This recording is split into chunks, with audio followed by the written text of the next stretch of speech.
top right button. Is that right? Okay. Thank you very much, and thank you so much for inviting me to speak this afternoon. It's a really important time, actually, for the UK government to say something in the work that it's doing on tackling modern slavery, as some key decisions were made just a couple of weeks ago in our Parliament.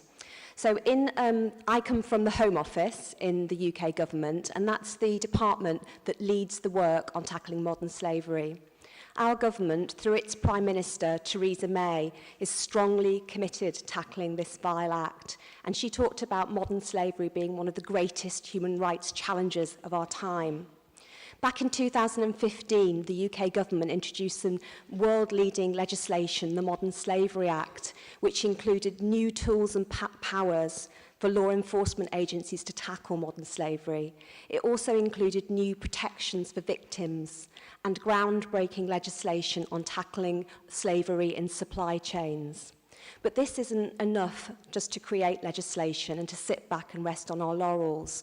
And the government is committed to developing a victim-centred approach to supporting victims, identifying them, and building a bridge for them back into life, whatever happens at the end. So in the last year, two years, 18 months, we've been looking at our national referral mechanism and looking at the weaknesses of it and looking at ways that the UK government can do things better and can do things better by victims.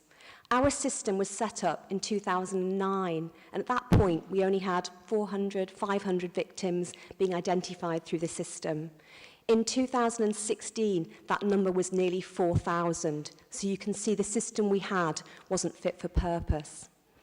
The team that I've been working with has worked with ministers and decision makers and civil society and NGOs even here in the room to look at how we can do things better. And we've identified a new system for our national referral mechanism, which is based around 4 principles. And that is about reducing the time that people wait for decisions to be made and increasing the confidence in those decisions.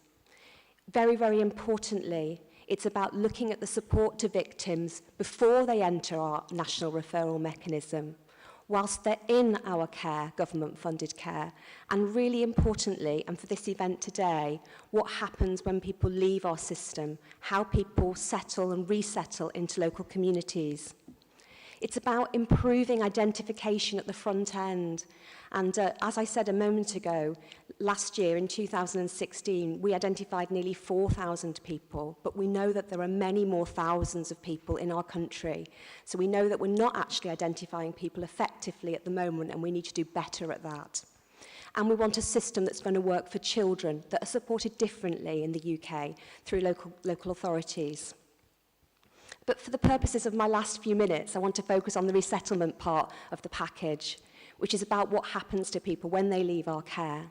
And the UK government is doing a number of things in this space, but firstly, increasing the amount of time that people have following a decision that's made from 14 days at current to 45 days. So that's on top of the time that people have at the beginning and during and right up until the point a decision is made.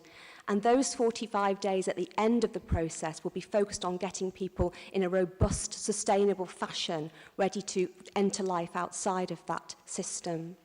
We're also going to introduce drop-in facilities for people for up to 6 months after they've left government-funded care, a place where people can come back and touch base, ask for advice and support from those people that have been looking after them for the time that they were in care.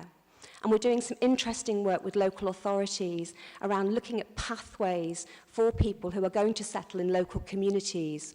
What does government need to do to support that activity? Is it about changing legislation? Is it about increasing local government settlement? Is it about coordinators? We want to test this in different local authorities in the UK. But we know there'll be some people that won't go home, or that won't stay in the UK, and we need to look again at how we support their resettlement into life outside of the UK. And this might include identifying bilateral agreements with other countries, strengthening relationships with countries that are the source countries, and looking at how we can work with organisations like Lestrada to ensure that victims, when they are return in a safe and sustainable way.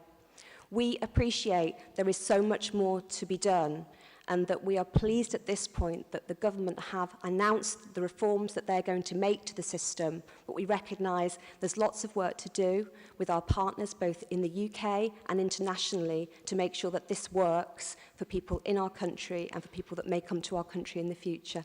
Thank you.